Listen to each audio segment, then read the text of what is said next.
Story, Powder Fresh 86, Tease PT7.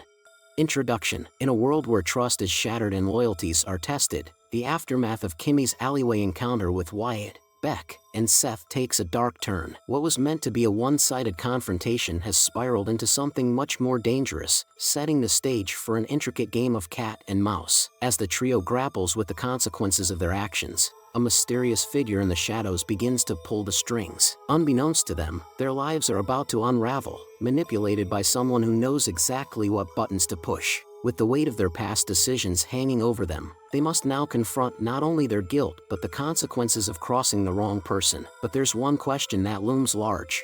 Who is really in control of this twisted game? What the fuck, Seth? You just left us out there with that crazy bitch. Wyatt yelled angrily as he applied a towel to his head wound. Beck moaned as he laid on his bed. I think she broke something, bro, he said, rubbing his chest as the side of his face swelled. Hey, screw you, man. I told you it was a bad idea to begin with. Don't drag me into your shit. Seth responded angrily as he handed Beck a cold drink from the mini fridge for his face.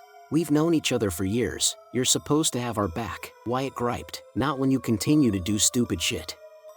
We're adults now, Wyatt. It's time to grow the fuck up. You two need to go to the doctor, Seth said, looking concerned at Wyatt's and Beck's condition. Damn, where did she train at, Cobra Kai? Beck moaned, pulling himself from his bed. Wyatt shot angry daggers at Seth, who assisted him from his desk chair. He snatched away angrily.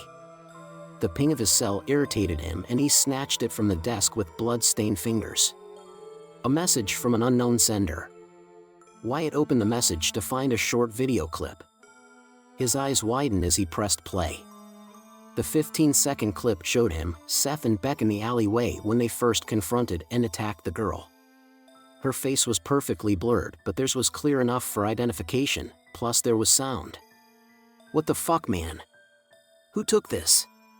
Wyatt yelled out. Seth nervously cussed behind him as he watched the clip while Beck repeatedly asked what was wrong. Wyatt showed him the video clip.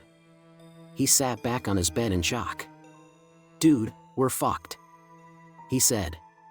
Kimi sat in her room with the door closed, staring at her reflection in her dresser mirror. She held an ice pack to her cheeks as instructed by Nana to reduce the bruising. Anger soared through her chest as she thought about the alleyway ambush earlier and the PTSD panic attack it led to in front of the girls. On top of that, she would have to put off the hunting session she had planned for the night. Kimi grabbed a handful of her bedding angrily with her free hand. Suddenly, her phone pinged beside her. She lifted it up. It was a message from an unknown sender. She was cautious on opening things due to scammers. Her phone had an automatic scanning and spam protection for scam calls and messages, so one wasn't likely to get through. It wasn't impossible, but unlikely.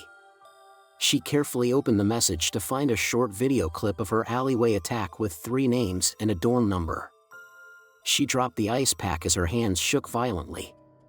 She watched the clip with her face blurred, but her attackers were shown clearly enough.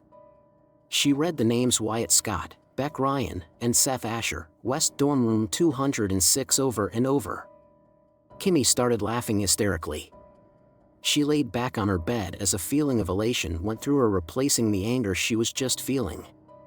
She knew who they were and where they were. She would have to be extra careful as they were students, but she would stalk them over the next few weeks and wait for the right opportunity to act. Kimi suddenly sat up and looked back at the video with a growing curiosity and nervousness. Who had taken the video? Why didn't they do anything if they were there? How did they get her number? Kimi's heart rate increased as the questions raced through her mind. Someone's watching me, she said, narrowing her eyes. Darian smiled as he sat back in his desk chair.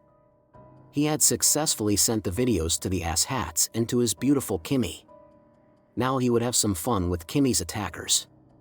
He had done a bit more digging into who they were and their backgrounds. They were all well off, especially Wyatt Scott. They had a lot to lose. This was wonderful news to Darian. Those with a lot to lose were more desperate.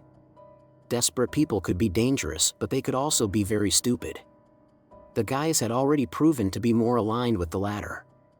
The best part was that they all were there on sports scholarships. Darian laughed loudly, spinning in his chair. What should I destroy first? He whispered to himself happily. Wyatt's head pounded like a drum as he paced back and forth anxiously as blood dried on his head and face. Seth sat at the desk with his face in his hands as Beck sat blankly on his bed staring off into space. Who could have sent this? Wyatt mumbled. More importantly, why did they send it? What do they want? Seth interrupted. You're right, they didn't ask for anything and they didn't send it to the campus security or police. At least I don't think as we would know by now, right? Wyatt asked nervously. Maybe not, maybe we'll be arrested anytime now. Beck muttered sadly. Well, I didn't do shit. I left. This is on you too. Seth said nervously. Are you fucking kidding me right now? It shows all of us in that alleyway, asshole. If we get in trouble, so are you, because you were there and you knew what we were going to do.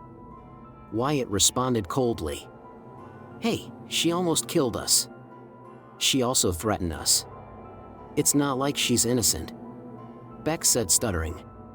It was self-defense, idiot. She could have shot you and been in the right. Seth responded coldly. I have to call my dad. Wyatt said anxiously. Are you joking? Beck said, jumping from his bed. He'll fix this. He can find who sent this and pay them off like he always does. Wyatt said, smiling. Yeah, then he's going to kick your ass and tell our parents, and our asses will be kicked too because of some idiotic plan you had. Seth responded angrily, rubbing his hand through his hair.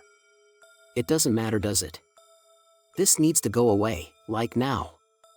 I'm calling him. Wyatt took a deep breath and begrudgingly dialed his father's number. His hand shook nervously as his father answered in his familiar stern voice. Seth and Beck watched anxiously as Wyatt explained the situation, changing some details to make them seem less guilty than what they were. Unknowingly, by pressing the video, Wyatt had downloaded Darian's spyware into his phone. Darian sat smiling at his desk as he listened and recorded the conversation between Wyatt and his father. His father cussed at him like a stranger after his distorted confession where Kimi was painted as a Jezebel-esque seductress who purposely led him on and then publicly embarrassed him. To Darian's delight, his father asked for the video clip. Once he opened it, Darian would have access to his phone as well, maybe even his computer, as most people had them connected. Everything was going splendidly. Darian sat up as Wyatt's father promised to look into it and fix the situation. He threatened his son with harsh words and obscenities before abruptly hanging up. Darian smiled as his face became illuminated by his computer screen. He watched in excitement as his spyware successfully infiltrated Armand Scott's, Wyatt's father, phone. He scrolled through, finding some interesting information and the contact information to Seth and Beck's parents and their businesses. As the threads of deception tighten around Wyatt, Beck, and Seth, they find themselves caught in a web they can't escape. What they thought was a simple video message has turned into the opening move of a much larger, more dangerous game. Their every move is being watched, every mistake documented. But the real power lies in the hands of those who play from the shadows, manipulating their every step. The fear of exposure grows, but with each passing moment, the true enemy remains hidden, waiting for the perfect moment to strike. One thing is certain, nothing will be the same again. As they prepare for the storm to come, they'll have to reckon with the demons of their past and face the consequences of underestimating the quiet ones who never forget.